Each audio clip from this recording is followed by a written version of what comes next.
My World TV, solusi cerdas bersama Dewa Gede Dana Sugama. Iya, Pak.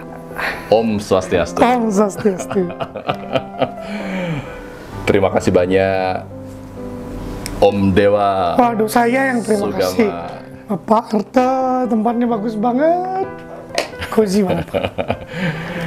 Pada kesempatan kali ini, Bapak Ibu dimanapun berada, kita didatangi seorang dosen, kita didatangi seorang penyanyi juga, kita didatangi seorang tik-tik-tokan juga, IG juga, dan pengusaha juga. Jadi kita akan banyak belajar pada hari ini. Pak Dewa, Iya. kita manggilnya Dewa aja. Iya, Dewa aja, Pak. Karena Pak juga saya lebih ini ya. Iya, Bapak masih muda banget ya, Pak. Kenapa jadi dosen? Motivasinya apa ya? Nah ini Pak, saya itu nggak nyangka juga saya jadi dosen, Pak.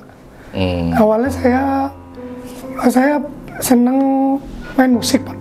Senang main musik. Dulu saya gitaris. Oh. Dulu gitaris, tapi bukan pengen jadi penyanyi. Malah pada akhirnya jadi penyanyi. Nah, dulu itu saya nggak sengaja juga karena kakak kan cerita lagi les matematika di rumah. Ada om yang jadi guru ngajar, masih kerabat, bawa gitar ke rumah, Pak. Kakak belajar, terus saya akhirnya ikut belajar main gitar. Main gitar. Otodidak. Itu SMA apa kuliah? SD, Pak. Oh, SD. Wow. SD. Jadi main gitar bukan belajar kunci-kunci itu cuman tahu sendiri, Pak. Waktu itu kan kita nggak ada YouTube, Pak. Iya. Belajar. Akhirnya mulai SMP buat band, ikut parade dulu, Pak, ya, parade festival parade. Waktu itu masih bawa lagu-lagu Sum 41 itu kan saya, Pak, zaman itu. Main musik itu. Dan memang kecintaan saya main musik, Pak, gitar. Waktu jadi orang tua musisi? Enggak, sama sekali nggak ada, Pak. Mungkin saya juga membuka peluang untuk musik keluarga. itu, Pak, maksudnya. Tapi Kenapa? hebat, dari SD udah main gitar ya? Ya, tapi enggak SMP udah punya grup band sendiri. Band sama teman-teman, Pak. Nah, lambat laun. Tapi saya bersyukur, Pak, musik juga yang menyelamatkan saya, Pak. Mungkin nanti saya bakal cerita banyak. Oh, iya. Saya banyak belajar dari musik, Pak. Manggung pertama SMP? Iya, SMP, parade itu. Nah, lambat laun saya jadi gitaris. Kenapa saya sekarang tuh saya menyanyi, Pak, indie Dewa Sugama itu, Pak. Nama panggung sekarang. Iya. Waktu itu tuh ingat saya zaman kuliah, Pak. Kuliah itu kalau dulu memang manggung-manggung, Pak. Kuliah di mana, Dewa? Di Udayana. Oh, Udayana. Oke. Manggung, tapi saya dulu nggak jadi penyanyi, Pak. Saya gitaris. Tapi saya senang buat lagu. Oh. Saya simpan lagu, tapi punya band, saya buatin band yang nyanyi vokalisnya buat band. Waktu kuliah? Oh, dari SMA udah, Pak. Oh, dari SMA udah buat lagu. Ya. Wow. Gitu. Sampai kuliah, nah kadang kan band itu banyak kepala, pasti bakal egois, Pak. Susah, akhirnya mulai lah bubar, Pak. Tapi saya tetap senang main musik. Waktu itu ada kesempatan, Pak Putus Utama sama Pak Sugi, ada production house gitu, Pak.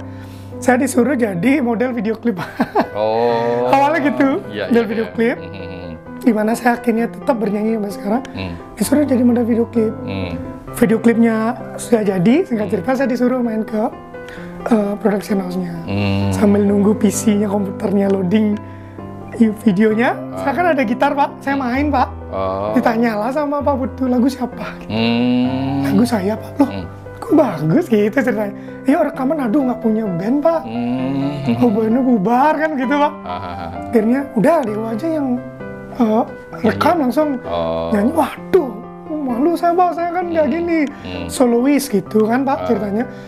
Solois, akhirnya direkam, sudah jadi lagunya. Ditanya sama Pak Putu, Dewa, solo aja ya, jangan ada band gitu, sekalian aja solo. Waduh, waktu itu di Bali 2010-2009 jarang ada solois indie, Pak, adanya band indie. Apa itu solo indie ya? Solo indie itu independen, Pak, jadi singkat ceritanya tidak pakai label kayak label musik yang di Jakarta dulu. Jadi kita yang produce sendiri, kita yang apa namanya jualan sendiri, kita yang manage sendiri Pak. Iya. Independen kan indie. lebih susah itu ya. Artinya lebih gampang kita berhubungan dengan label. Sebenarnya Pak, tetapi zaman itu kan susah dapat label Pak. Karena belum ada seperti sekarang. Ada YouTube, ada Instagram, semua orang bisa nunjukin dirinya. Kalau dulu kan nggak bisa kita nunjukin kemana Pak. Iya. Nah, akhirnya saya solois. Ini gimana namanya sekarang Pak? Namanya Dewa siapa? Dewa Gede Dana Sugama. Dewa Gede gimana? Kurang ya? Dewa Dana, Dewa Sugama. Sugama. Oh, Sugama kayak Jepang Pak. Tapi kan nama panggung Pak. Tapi Sugama kan Bali. Akhirnya singkat cerita, coba dulu kan kalau kita mau giniin lagu kan harus kasih demo ke radio Pak. Akhirnya dulu lagu saya Saat Kau Mendua dulu Pak. Saat Kau Mendua. Saat Kau Mendua. Lagu galau Pak. Oh ya, saya udah lihat kemarin. Galauers. Akhirnya disuruh. Tapi keren loh itu. Waduh, terima kasih Pak. Standar sudah penyanyi nasional. Aduh, terima kasih banget Pak. Bener. Terima kasih. Serak-seraknya dapat, basahnya dapat, lembutnya dapat. Terima kasih. Nah itu Pak Arte langsung Pak Putu nyuruhin coba bawa ke radio, siapa tahu bisa diputar. Nah saya taruhlah di radio-radio Pak. Nah ada salah satu radio, saya mau bawa lagu saya mau naruh lagu. Oh apa ini? Saya solo. Oh maaf kami nggak nerima lagu Bali gitu. Karena mungkin pasti radionya itu bukan untuk lagu Bali Pak. Ada yang memang lagu Bali. Dikiranya saya penyanyi Bali. Kita di sini bukan Bali, yang ada Bali di radio ini. Gitu. Saya bilang saya lagu saya Indonesia. Oh band ya? Bukan, saya solo. Waktu zaman saya aneh solois indie Pak di Bali. Adanya band indie. Iya. Karena itulah mungkin karena banyak band indie, saya nyempil satu solois indie, orang jadi ngeliat saya Pak. Berbeda di antara yang sama. Iya. Akhirnya Pak lagu saya diputer dan saya nggak tahu Pak, itu mungkin jalan semesta. Tahun 2010 saya dapat penghargaan Pak di radio itu. Lagu paling banyak di request panjang tahun. Yang bareng saya dengan penyanyi dan band nasional Pak Indonesia. Itu saya padahal solois indie yang bukan label Pak. Dapat penghargaan paling banyak di request. Dan itu juga berlaku di radio lain Pak. Yang ada. Waktu itu Dewa kuliah? Iya, waktu nyusun skripsi Pak. Oh skripsi, ya, lagi skripsi. Putus cinta apa lagi diduain? Ya ceritanya ya begitulah Pak. Yang dulu Pak. Maksudnya imajinasi aja Pak. Ya, imajinasi apa kenyataan? Iya 50-50. Jadi ternyata di radio lain juga akan ada segmen indie Pak. Band-band indie semua, saya aja solois indie sendiri. Ternyata saya masuk chart 1 terus 1, 2, 3 gitu. Gara-gara itulah membuka gerbang saya manggung-manggung di undang-undang event-event yang mana kebanyakan band indie. Kalau sekarang kan banyak nih solois akhirnya Pak. Gitu. Tapi saya sih nggak bilang saya pionir solois di Bali, enggak. Tapi mungkin saya melihat segala sesuatunya memang baik, tidak terlihat sama. Tapi sesuai dengan apa yang kita bisa gitu. Kalau terlihat sama, orang nggak bakal lihat kita kalau tidak lebih baik dari yang udah ada. Karena saya solois, yang lain band, akhirnya adalah saya gitu loh Pak. Sampai sekarang pun saya masih main musik, seringan malah ngejuri sekarang Pak. Ngejuri-ngejuri, seneng saya Pak. Ngejuri-ngejuri anak band-band muda. Kemarin juga ngejuri lomba nyanyi anak TK SD. Luar biasa Pak anak-anak sekarang Pak. Saya jadi optimis bahwa di Bali ini regenerasi musisi penyanyi itu luar biasa Pak. Karena akses anak-anak sekarang kan YouTube, nonton cara belajar bernyanyi YouTube. Kalau dulu kemana Pak? Betul. Tidak les. Dan begitu Pak saya mengawali musik sampai sekarang. Dan akhirnya sekarang digital itu Pak. Musik digital saya submit juga lagu saya di Spotify seperti itu Pak. Dan saya nggak nyangka juga saya submit lagu saya dan akhirnya Spotify saya centang biru Pak. Gara-gara Spotify centang biru, akun yang lain ikut centang biru. Karena otentik. Padahal saya orangnya nggak obsesi Pak. Saya optimis Pak. Jadi apapun yang saya lakukan dalam hidup itu tidak pernah harus Pak. Tapi bisa gitu aja. Jadi begitu juga yang akhirnya saya di dosen ini Pak. Karena dulu. Sebentar. Sebelum kita bicara dosen. Karena menarik ini. Belajar juga nih sih. Sambil minum boleh Pak? Sangat boleh. Saya ingin tahu bagaimana caranya menaruh lagu di Spotify. Oh, kalau zaman saya Pak ya, yang nanti mungkin kalau ada teman-teman yang revisi, nanti kita ada agennya Pak, agennya yang ngurusin itu. Nanti harus ada administrasi yang dipenuhi. Contohnya misalnya kayak lirik lagunya, terus art picture-nya. Kalau misalnya di Instagram atau TikTok itu kan kita bisa pakai background lagu itu Pak. Ada gambarnya itu Pak. Gambar picture-nya itu kita buat untuk dimasukin liriknya juga. Lalu ini masukin juga ini record labelnya apa. Waktu itu kan saya indie pakai record sendiri gitu. Oh, nama recordnya kalau indie itu Pak? Bebas, mungkin bisa My World TV record gitu malah. Bebas Pak, cuman seperti itu. Dan satu lagu itu nanti tergantung agennya Pak, berapa nanti bayarnya. Oh, kita bayar? Bayar sama ada orang yang ngurusin itu Pak. Oh. Jadi nanti sudah semua nanti satu lagu itu bakal terkonek dengan semua Pak. Nanti tinggal tunggu, kita bisa lihat berapa orang yang denger, berapa orang yang dari negara mana aja. Ini nanti kan semakin banyak yang dengar, nanti ada pemasukan juga Pak, musisi. Oh gitu. Ya. Itu lagu yang ditaruh di Spotify itu kepada agent, bayarnya per tahun apa per bulan? Wah, kalau saya waktu itu per lagu. Oh, per lagu? Sekali publish terus Pak. Oh. Cuman nanti bentuk kerjasamanya kan saya kurang tahu. Tidak ada jangka waktunya. Tidak, jadi sekali publish sudah. Oh, bayar sekali aja. Oh, oke. Kepada agent tersebut. Ya, mungkin untuk nominalnya mungkin kurang tahu beda-beda.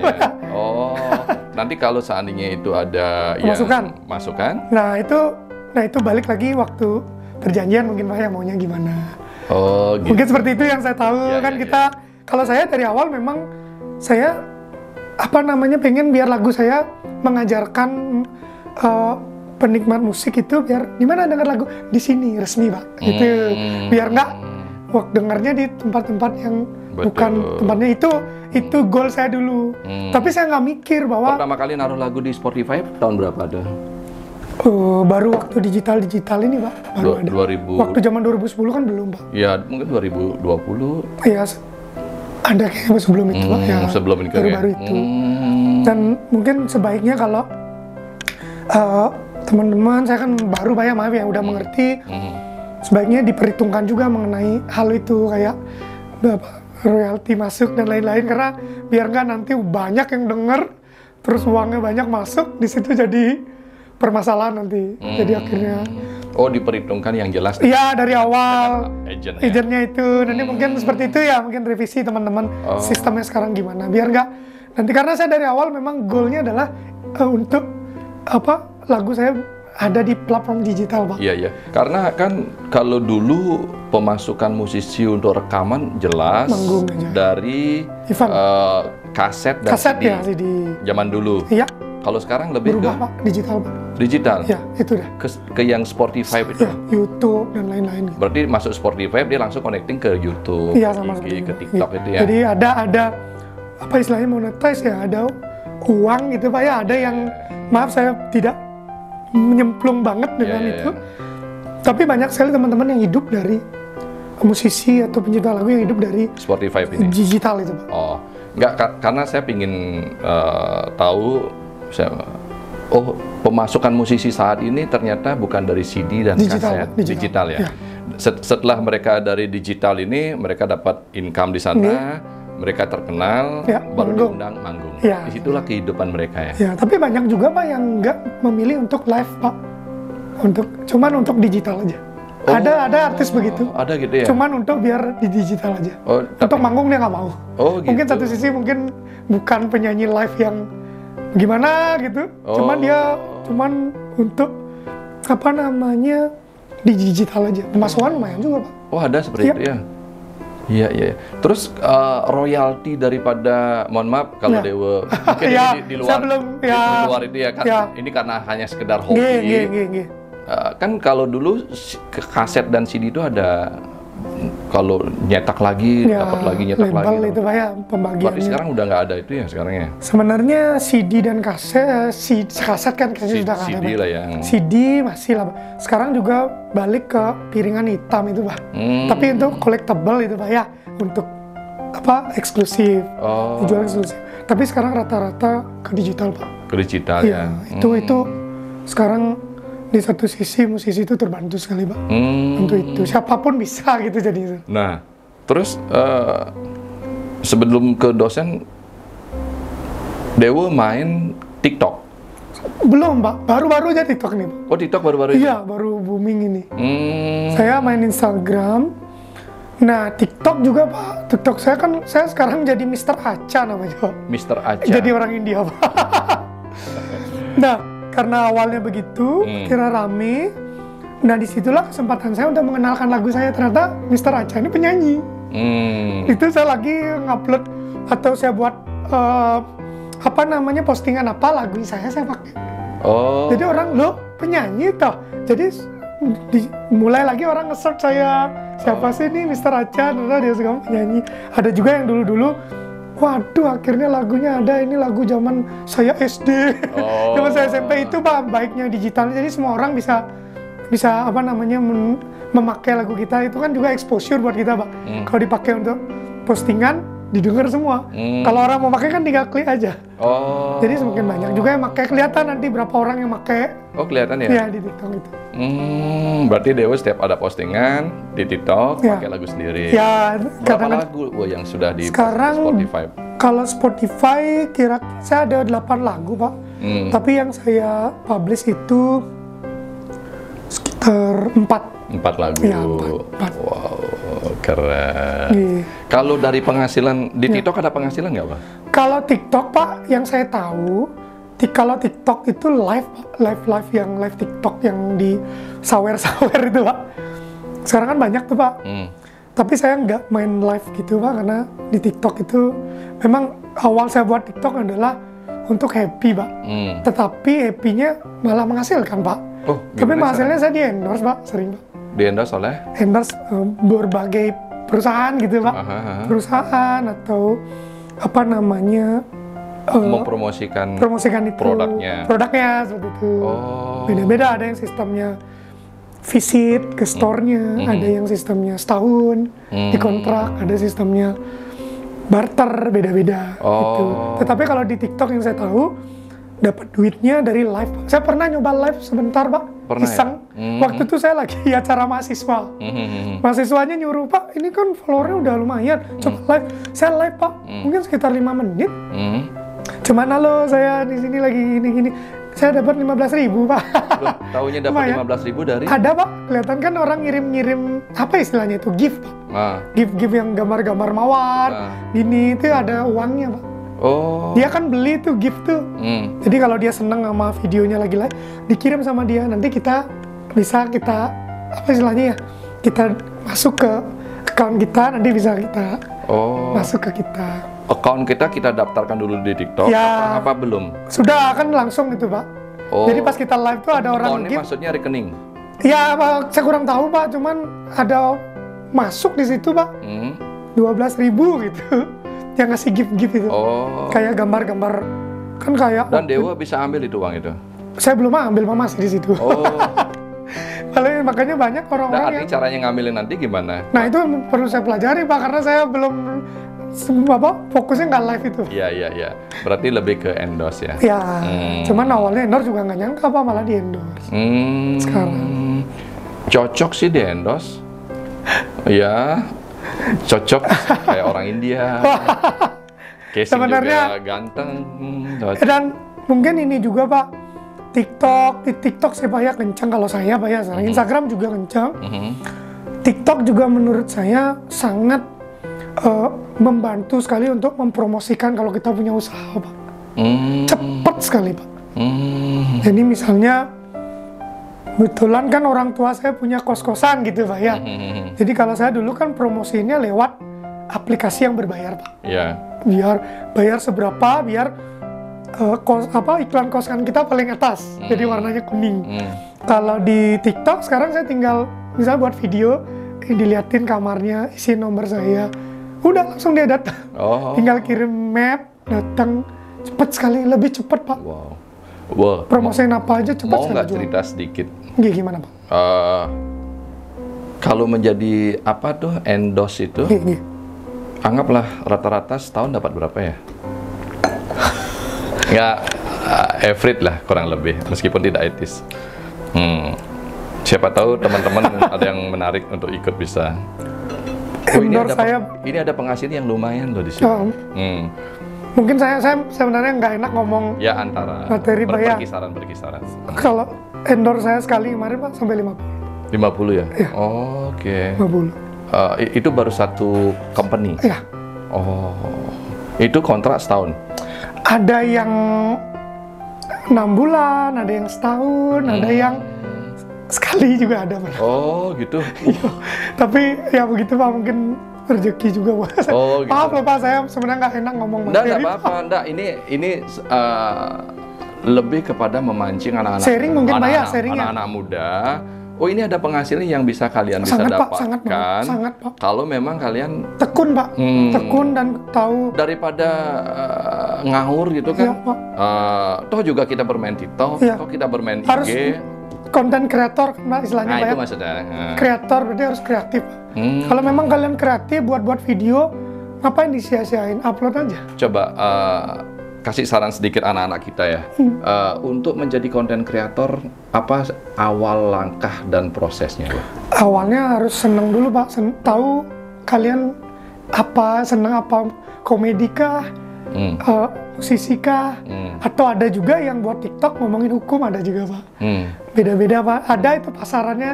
Nanti saya tahu kok Pak, kalau di TikTok saya posting apa yang bakal banyak viewernya, udah tahu. Kalau setiap kali posting temanya gini banyak deh. Saya udah tahu. Setiap kali posting gini biasa aja. Setiap kali saya posting gini banyak. Jadi kalau kalian udah coba posting dengan yang banyak viewernya, konsisten aja dengan yang itu. Berarti udah ada pasarannya untuk di situ. Iya.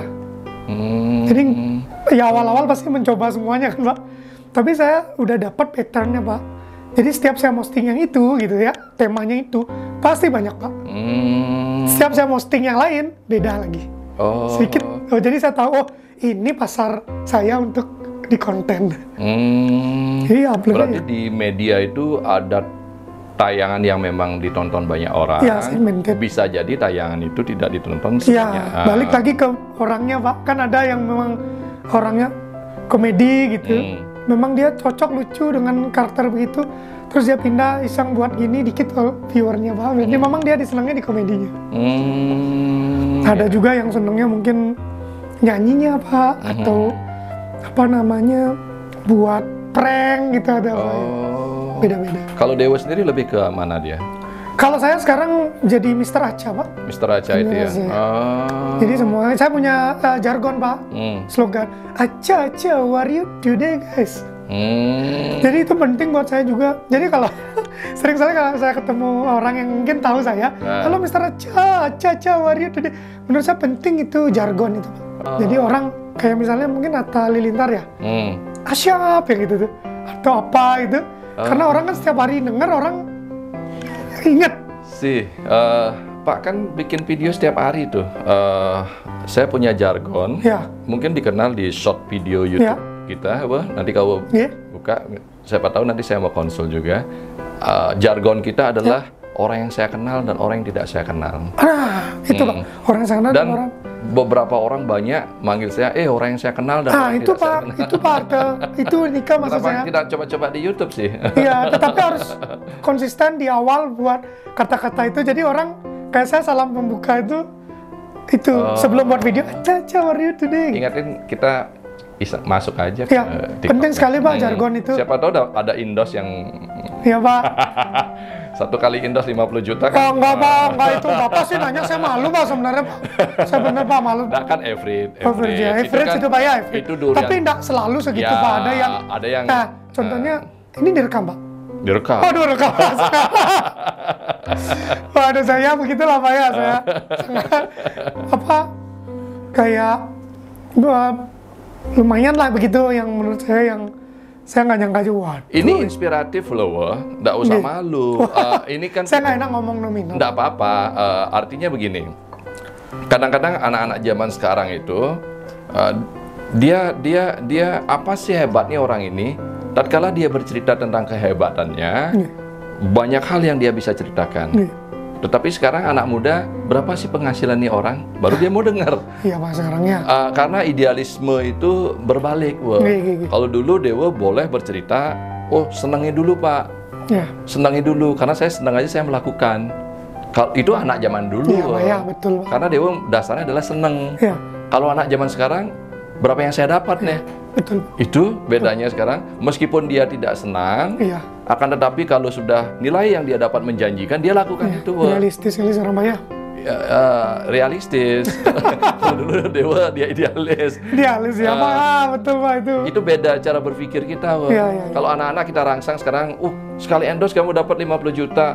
Besok dia akan bikin konten kreatif kok. Ya. Anak-anak kita sekarang pun kalau juara papa kasih. Bukan berarti kita ngajarin mereka materialistis. Jadi ada motivasi Pak ya.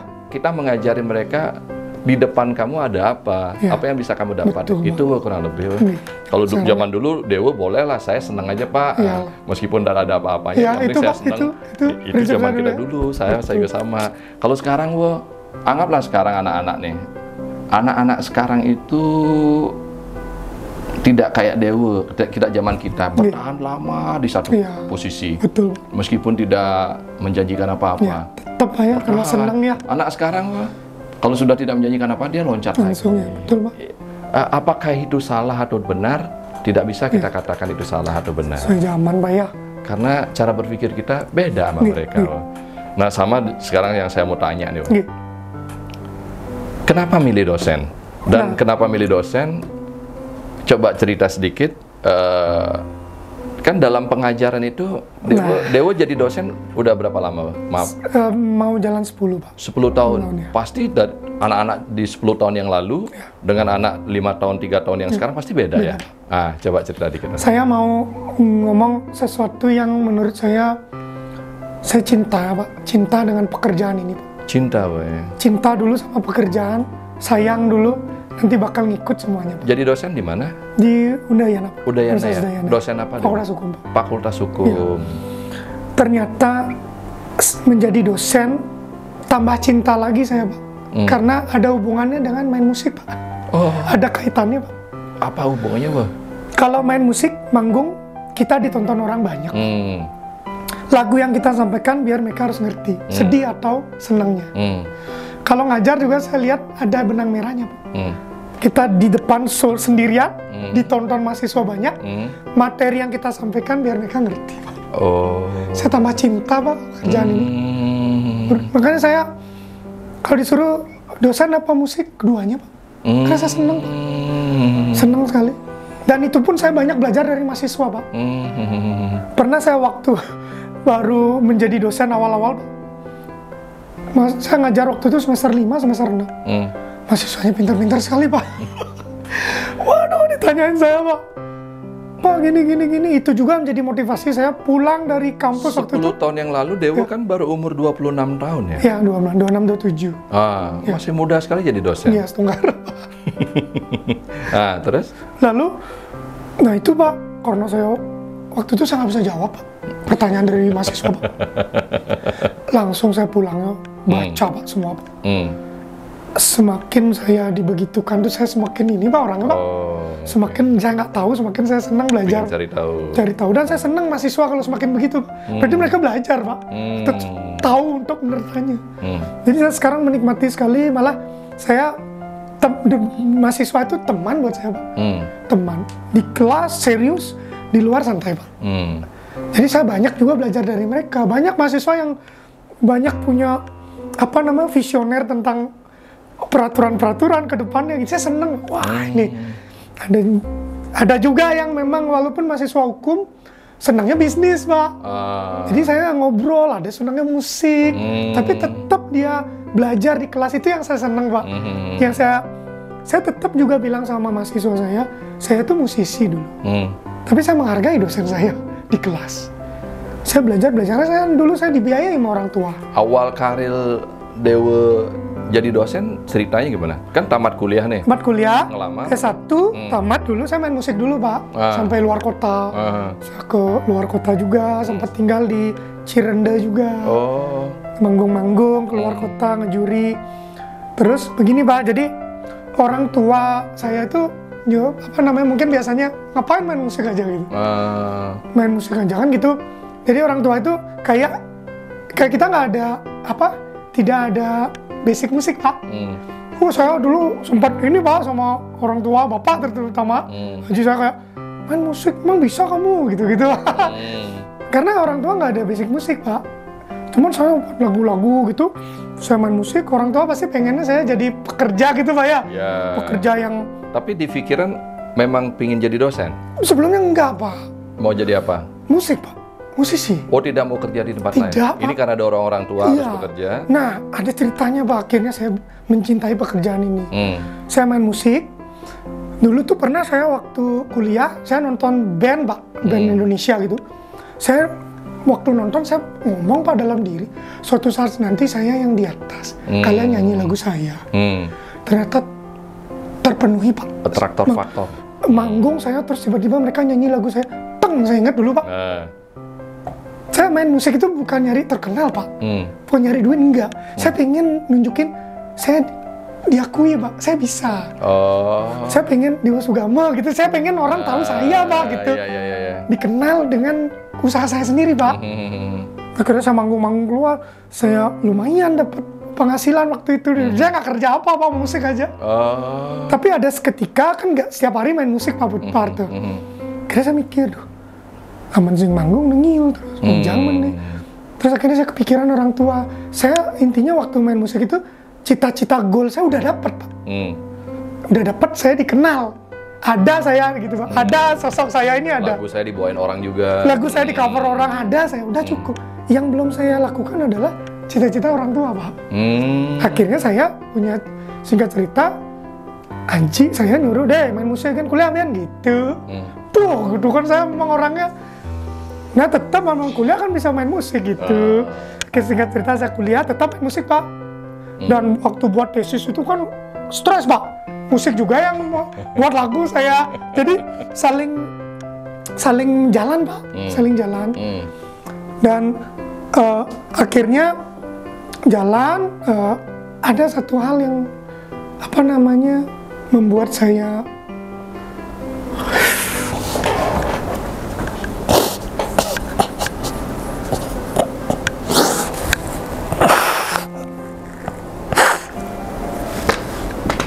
membuat teringat.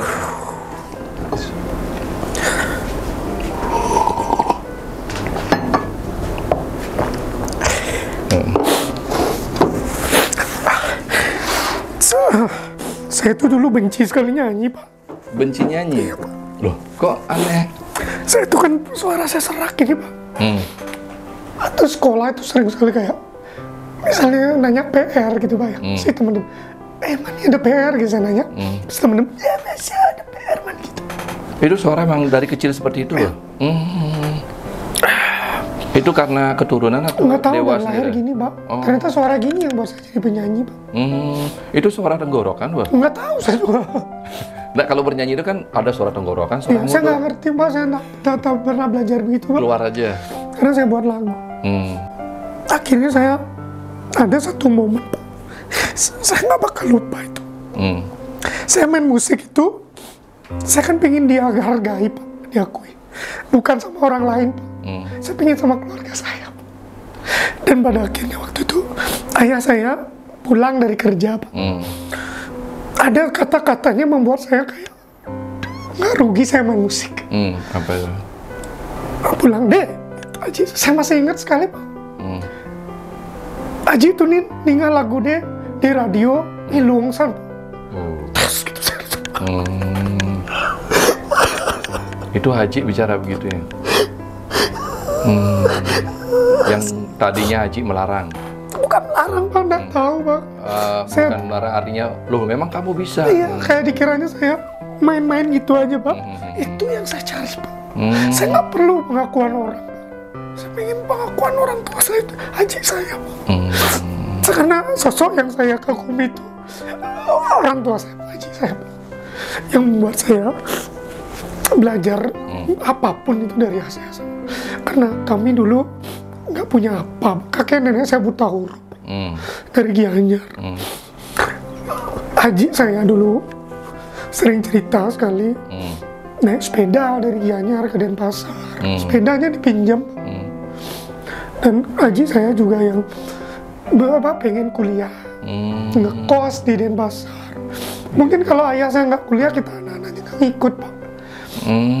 Itu yang saya lihat dari ayah saya, yang saya lihat perjuangannya, Pak. Jadi saya mencontoh Haji saya perjuangannya, Pak, bukan hasilnya, Pak. Haji saya punya jalan sendiri, saya juga punya jalan sendiri. Itu musik itu yang saya jalani. Dan sekarang sampai sekarang, nah kenapa saya jadi dosen? Disuruh saya kuliah S2, Pak. Akhirnya ada bukan dosen, saya ikut, Pak. Sekarang, dan akhirnya cita-cita orang tua untuk saya jadi pegawai udah, Pak. Berarti hanya menjadi dosen di awal itu hanya ngikuti kemauan dan cita-cita orang tua. Bukan dosen, Pak, pegawai. Pegawai. Biar ini mungkin saya dengar orang tua mungkin kamu main musik aja, ini harus ada dong pegangan tetap gitu kan biasa, Pak. Akhirnya saya ikut dan bersyukur, memang benar kita harus dengar kata orang tua, Pak. Orang tua nggak ada ngasih tahu yang jelek-jelek, Pak. Tapi kita kan dulu pasti papa-papa gitu. Akhirnya saya bersyukur, apa orang tua saya nyuruhin gini, saya akhirnya mencintai pekerjaan ini. Akhirnya Dewa, karena pingin menyenangi orang tua, menjadilah pegawai. Karena ada pembukaan dosen. Dan saya mencintai pekerjaannya. Dan menyenangi. Kenapa, Pak? Waktu di kampus juga, saya malah mahasiswa setelah saya ngajar mata kuliah, siapa yang senang main musik? Tepat musik saya, Pak. Malah mahasiswa saya ajak caranya ngasih lagu ke radio dulu. Ada event-event saya ajakin. Ada Took for Granted, Pak. Malah saya ikhlas, Pak. Karena waktu zaman saya nggak ada. Saya nggak tahu siapa yang nolongin saya, Pak. Saya sendiri, Pak. Ini, Pak. Rahasia kehidupan. Rahasia Maaf ya, saya nangis ya. Ini bohongan ya. Tapi Bapak, Ibu, dan anak-anak saya kalau dengar ini, rahasia kehidupan gini, Pak. Inilah first impression saya ngeliat Dewa aja. Tadi saya udah katakan si ini orang baik. Ini punya hati yang lembut ya. Ternyata rahasia kehidupan itu adalah di bawah telapak kaki orang tua. Ya, ini kan Dewa hanya pingin bermain musik, hanya pingin dilihat dan ditonton dan diakui oleh keluarga di awal. Nah, itu adalah motivasi rahasia kehidupan, Dewa. Makanya keluarga nomor satu apa karir nomor satu?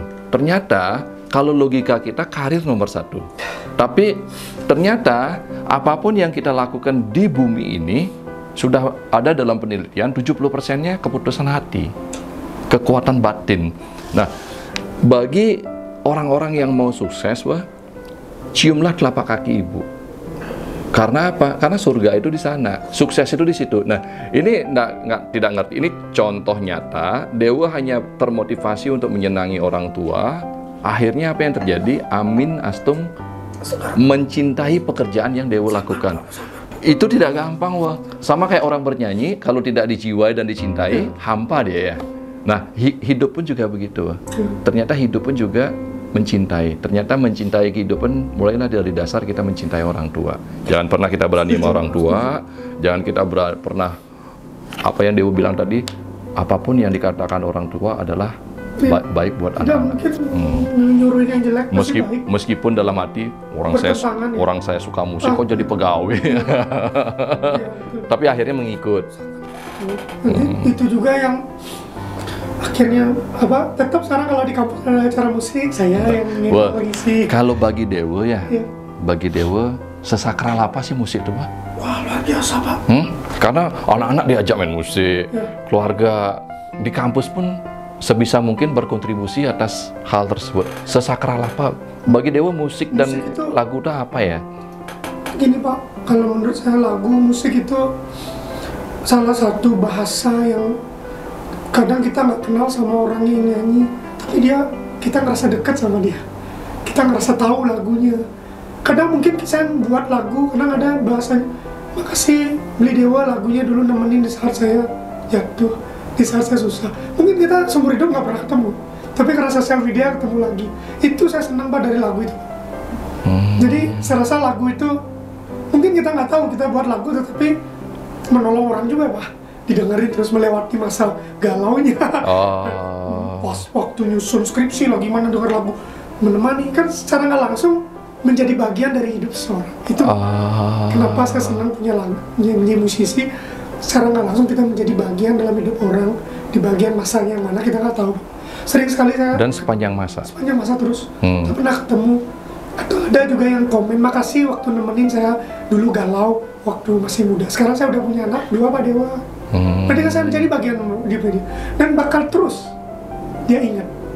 Walaupun kita nggak pernah ketemu kan Pak, itu yang kerasa lagu itu menurut saya sih jadi bagian dari hidup seorang. Itu sih mungkin seperti keluarga, seperti teman. Tapi walaupun kita nggak kenal sama orangnya, penyanyinya, saya punya penyanyi idola. Saya nggak kenal sama dia, nggak pernah ketemu. Tapi kalau ngeliat dia di TV, di YouTube, saya ngerasa dekat banget. Siapa idola? Kalau luar negeri Pak, salah satunya sekarang Bruno Mars. Bring Me The Horizon, banyak Blink-182, banyak. Cocok dengan suaranya dia. Kalau Indonesia? Dewa, Sheila Padi. Oke. Kalau Bali? Bali saya senang Triple X Pak, sama Nano Biru. Itu idola saya di Bali. Iya. Saya lagu Triple X itu lagunya Bali banget, maksudnya untuk kultur gitu. Kalau Nano Biru yang saya suka mannernya Pak, attitude-nya. Kalau ketemu itu mannernya bagus. Walaupun dengan gayanya yang mannernya bagus, memotivasi orang. Memang lagunya bagus-bagus Pak. Bagus. Kalau Bali itu 2 band dan penyanyi solo yang saya respect sama sekarang. Wow. Kalau menurut Dewa gitu ya, memang sih tadi udah bercerita, saya menyenangi Pak, dengan rasa senang itu saya mencintai. Di luar lah anggap ya, seandainya Dewa di luar musisi, di luar dosen, karena kalau menurut Dewa bagaimana caranya mencintai pekerjaan itu? Bagaimana caranya kita mencintai? Karena tadi Pak, saya sangat mencintai, saya sampai gitu loh. Berarti itu benar-benar dari hati Dewa bicara. Bagaimana caranya kita mencintai atas profesi apapun yang kita pilih saat ini? Kita ada, maaf kalau saya salah bahasa Inggrisnya, harus ada sense of belonging gitu. Perasaan memiliki. Rasa memiliki. Kalau kita nggak merasa memiliki sesuatu itu, kita nggak bakal sayang. Pekerjaan juga begitu. Karena saya cinta sekali kampus Unut ini, apalagi rumah kedua saya, karena sense of belonging saya tinggi Pak. Karena kita udah sayang, merasa memiliki, jadi kita akan bertanggung jawab sama hal itu Pak. Kalau udah nggak bertanggung jawab, sama kayak gitar Pak. Beda gitar sendiri sama gitar orang. Kalau gitar sendiri pasti kita susut Pak. Iya betul. Kalau gitar orang di studio, habis pakai kita taruh. Kita nggak punya perasaan memiliki itu. Jadi kita nggak suka sama gitar. Tapi kalau gitar sendiri, kalau menurut saya sih gitu Pak, apapun itu Pak, kendaraan, motor, keluarga, mobil, anak, istri gitu. Kalau keluarga, motor, mobil, sepeda, gitar, apapun, karena udah perasaan memiliki, masa kita bakal cinta ujung-ujung. Jangankan disuruh Pak ya, maksudnya dipaksa gitu. Kita duduk aja ngelap motor gitu yang kita cintai, seneng Pak, ngeliat tuh seneng. Karena kita udah ngerasa memiliki, ada memorable dia kenangannya dan lain-lain. Tapi kalau nggak punya itu pasti bakal ada perasaan tanggung jawab dan perasaan memiliki. Kalau tadi kan salah satu idola saya adalah Nano Biru. Kenapa? Karena punya attitude. Menurut Dewa attitude itu apa ya? Apa itu? Gimana kita ngobrol sama orang, gimana kita tahu tempat di mana kita berada, terus gimana kita memposisikan diri sama orang yang lebih tua, lebih senior, terus gimana juga kita memposisikan diri di mana tempat kita, kemanapun kita harus menyesuaikan diri. Untuk menumbuhkan kesadaran itu caranya gimana? Latihan?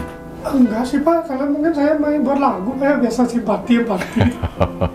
Jadi kadang saya seneng, saya suka ngobrol Pak.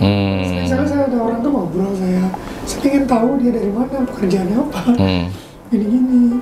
Dan yang paling saya penting itu sih, jangan ketemu orang baru memposisikan diri kita di atas dia gitu. Kita harus di bawah selalu itu. Karena kalau memposisikan di atas itu walaupun apapun itu ya, pendidikan lebih tinggi, kekayaan lebih tinggi atau statusnya itu sombong karena orang nggak suka orang. Berarti berpikirlah selalu, jangan kita selalu memposisikan diri kita di atas orang lain. Kita banyak belajar dari orang juga. Kalau kita udah meninggalkan diri, mana mau orang sharing akhirnya. Gue tahu nggak apa yang kelebihan yang gue miliki nih? Kita kan baru ketemu belum ada sejam loh. Dewa itu berkata itu yang saya rasakan penuh dengan jiwa dan hati loh. Serius loh. Dan itu tidak gampang loh. Sama kayak orang bernyanyi. Bagaimana kita menjiwai sebuah lagu itu kan tidak gampang loh. Dan Dewa berkata ini, apapun yang Dewa katakan dengan jiwa dan hati loh, saya dengar. Itu sebuah kebiasaan atau ada teorinya? Saya tuh dari kecil gampang nangis, Pak. Terlalu. Jadi, ya mungkin karena larut dalam jiwa dan hati itu ya. Lagi satu. Saya ini kan, saya ada satu jadi dosen, saya senang. Mungkin saya sering jadi dosen curhat dan konseling. Mahasiswa. Yeah. Menurut saya mahasiswa sekarang tidak hanya ngomongin pendidikan aja, tapi mental mereka juga penting. Itu saya sering jadi teman-teman minimal didengar. Iya. Saya ada masalah ini dan luar biasa. Minimal saya ada teman buat mereka ngobrol. Mungkin orang lain pikirnya karena skripsi keras itu aja kamu gini-gini, tapi semua setiap mahasiswa kan mentalnya beda-beda. Saya dengerin. Nah itu deh yang mau saya tanyakan, wah. Oh, gimana caranya apapun yang dia lakukan seolah-olah dengan jiwa, dengan perasaan, dengan penjiwaan, menyenangi. Pertanyaan saya itu ada teorinya apa memang bawaan? Saya pernah bimbing mahasiswi kok cewek, dan dia tahu. Kita nangis bahar. Oh, berarti itu bawaan ya? Ya karena sebelum saya bimbing saya harus tahu dia siapa, apa yang dia jalani dalam hidup. Akhirnya biar mood booster tuh Pak, setelah dia ngeluarin unek-unek, kan enak Pak, plong. Iya. Kita ngomong sih. Saya nggak langsung ngomong plong. Kamu dari mana? Gini. Kenapa? Gitu. Iya. Seperti itu. Karena tadi itu selalu berpikir merasa memiliki. Ya. Oh ini anak saya loh. Ya. Itu coba ya. Sama juga Pak, mahasiswa bimbingan dan lain-lain. Itu saya tanggung jawab saya. Kalau mereka maju kan, saya senang juga Pak. Wah. Pak. Di note sih ini pakai kata motivasi besok pagi. Karena rasa memiliki itu saya pikir apa yang saya udah punya, wah. Enggak Pak. Satu Pak. Saya pernah ikut di kondangan Pak ya. Salah satu seniman di Bali Pak, sudah terkenal Pak, sudah sempat. Ada kata-katanya yang akhirnya lagi tambah menyentuh hati saya. Umur beliau mungkin 80 lebih Pak. Ada kata-katanya, isi fotonya beliau pada saatnya bukan lagi mengenai apa yang kita raih, tapi apa yang kita beri. Bukan kita raih, saya gini loh, saya punya ini, saya gini, bukan apa yang kita beri. Itu akhirnya itu yang saya lakukan. Contoh Pak, kalau saya ketemu mahasiswa, contoh yang lama Pak, makan di tempat yang baru gitu, ketemu, bisa mungkin kalau saya ada uang lebih, saya bayar. Kan saya nggak bilang sama dia. Kan saya ada. Karena ada rasa memiliki itu. Iya, karena kamu dikerja di mana? Sekarang di sini Pak. Oh, saya lagi stres gini. Aduh, saya bayarin dia. Saya nggak minta apa Pak. Saya mulai hari ini, ini serius nih, mulai hari ini saya akan berusaha untuk apapun yang saya lakukan. Oh, ternyata rasa memiliki itu penting. Iya. Karena pikiran kita kemarin salah, wah. Apa yang sudah saya miliki itu baru itu milik saya. Tetapi rasa memiliki ini ternyata bisa dipakai sebagai dasar kita menyenangi, menjiwai segala sesuatu itu. Mungkin bahasanya semampu kita membantu. Jadi saya nggak muluk-muluk harus membantu orang yang gini-gini. Keluarga dulu kita bantu, samping kiri kanan. Jangan terlalu gembar-gembor untuk gini. Itu yang saya lakukan Pak. Sebelum bisa nolongin orang, ini saya nolongin keluarga dulu deh. keluarga samping, kiri kanan, terus yang saya kenal mahasiswa, makan kan gitu Pak, suatu yang, tapi nggak tahu Bang, mungkin saya pernah juga, mungkin rezeki Pak ya, tiba-tiba sering sekali saya kaget, rezeki gini-gini gitu, mungkin saya terima kasih gitu, saya kadang hal yang saya duga-duga Pak, mungkin itu prinsip. Rezeki itu akan muncul tatkala ini kita bicara hukum atraktor faktor. Orang yang diberikan segala sesuatunya adalah oleh Tuhan adalah orang-orang yang memiliki hati yang tulus dan bersih. Orang-orang yang memiliki rasa hati tulus dan bersih itu adalah orang-orang yang peduli. Orang-orang yang peduli adalah orang-orang yang merasakan atas apapun yang ada di bumi ini. Merasakan. Kalau dia tidak merasakan, kan dia tidak peduli. Bagaimana dia merasakan sakitnya orang yang tidak bisa makan di jalanan? Laparnya dia aja nggak bisa kita rasakan, kan nggak mungkin kita, ya nggak mungkin kita berikan dia sesuatu. Tapi ada satu lagi, hal yang penting dalam hidup saya. Ternyata dari hal buruk pun bisa menjadi hal yang luar biasa. Apa itu? Dulu, kenapa saya jadi penyanyi, Pak? Karena saya sakit hati. Waktu sekolah dulu, ya tahu lah cita-cita monyet. Iya. Saya buat lirik lagu, Pak. Karena dari kejadian itu, saya jadi penyanyi, Pak. Karena dulu sakit banget rasanya, Pak. SMP, SMA? SMA. Tapi Pak, saya jadi penyanyi. Dari awal saya diejek-ejek suara saya sakiti, tapi saya bahagia sekarang. Sakiti, saya buat lagu Pak, jadi penyanyi. Akhirnya dari saya jadi penyanyi, saya ketemu istri saya Pak, cinta terakhir saya Pak. Sudah sejati saya. SMA? Waktu saya kuliah Pak. Di UNUD? Saya nyanyi Pak. Dia nonton saya manggung.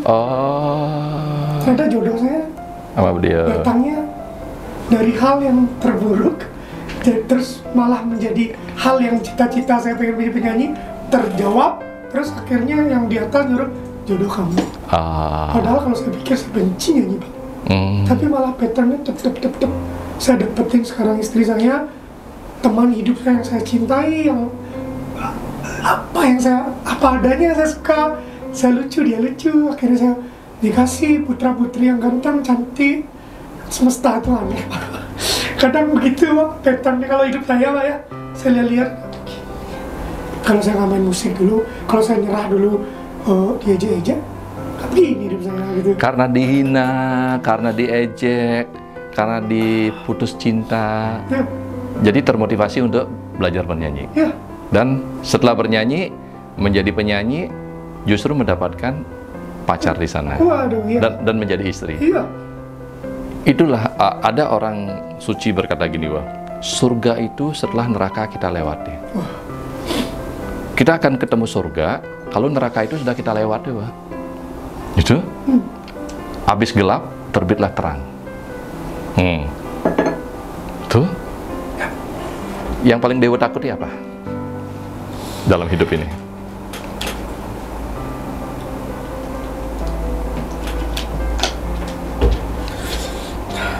Saya jarang ngomong kayak gitu. Yang saya paling takuti dalam hidup kesepian. Kesepian? Lo anak 3, istri, keluarga semua baik-baik. Nah maka dari itu Pak, saya ya memang hidup, gimana bilang, saya itu tipe yang suka rame. Saya seneng rame, ada anak, istri, orang tua yang masih sehat, mertua yang masih sehat, saya seneng Pak. Bapak tahu apa yang saya takuti Pak? Kesepian. Tapi kan tidak pernah mengalami kesepian itu. Apa ada trauma pernah mengalami kesepian? Kesepian lah, berarti saya takut sendiri Pak. Saya nggak suka sendiri. Tidak suka sendiri? Suka. Ya kesepian itu saya takut aja besok orang tua hidup ya, orang tua nggak ada gitu Pak. Kemana kita nyari lagi Pak? Siap nggak siap besok bakal begitu Pak. Tapi menurut saya nggak ada artinya uang itu Pak. Kalau mereka nggak ada, buat apa Pak? uang banyak, tapi nggak ada ya kita bareng untuk jalanin itu. Ternyata ini saya baru pertama kali ketemu orang yang kepolosan itu adalah kekuatan kita menjalani kebaikan dalam kehidupan, Wah. Dirimu sadar nggak, Wah? Polos dalam berpikir, polos dalam merasakan. Pak, saya takut kesepian, Pak. Nanti gimana kalau orang tua saya nggak ada, saya nggak bisa ketemu. Itu kan kepolosan. Saya takut kesepian, Pak, meskipun anak dan istri ada. Itu kepolosan, Wah. Terus kenapa saya bisa merasakan apa yang saya lakukan? Karena saya merasa memiliki aja, Pak. Itu kepolosan. Ini penting loh buat semuanya, dan penting buat saya juga, Wah. Karena kadang-kadang saya sombong atas apa? Oh, apa yang saya mau itu saya dapatkan. Oh, ternyata itu sementara ya. Sementara, Wah ya. Apa artinya uang kalau kita udah nggak punya?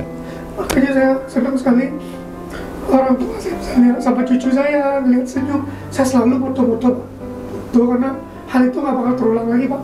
Saya upload, saya jadi momen sampai video gitu. Saya uang kan bisa dicari banyak, tapi momen-momen gitu nggak bakal pulang lagi. Momen-momen kebersamaan itu. Saya nanya, saya takut. Apa arti sebuah keluarga buat Dewa?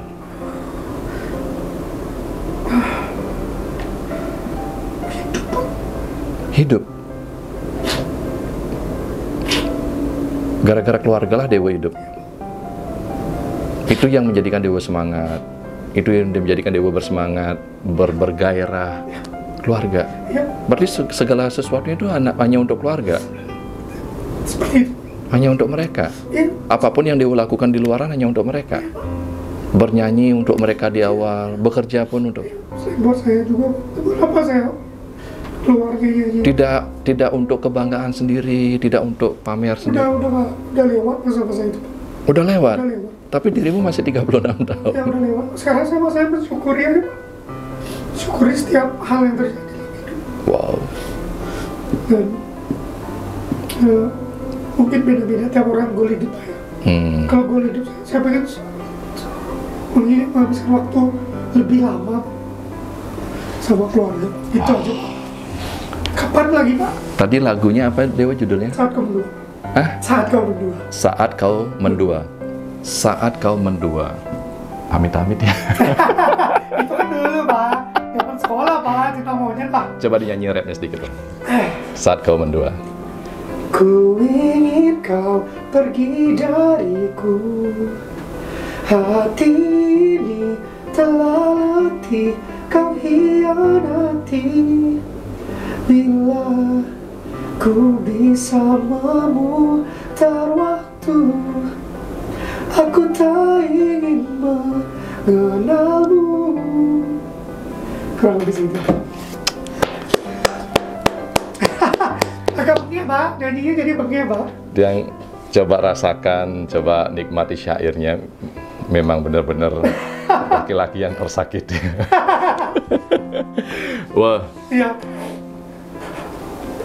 Kehadiran Dewa, cara berpikir Dewa, cara berkata Dewa, dan cara bagaimana Dewa merasakan segala sesuatu itu sangat menginspiratif buat saya, Wah. Dan per hari ini, Wah, nih saya bukan omong, tapi saya akan bertekad, saya akan lebih kepada bagaimana caranya kita merasakan memiliki segala sesuatunya. Dan bagaimana bahwa keluarga itu adalah hal yang penting dalam kehidupan ini. Bapak Ibu, semoga bermanfaat, salam sehat, berbahagia. Terima kasih, Wah. Luar biasa nih ya.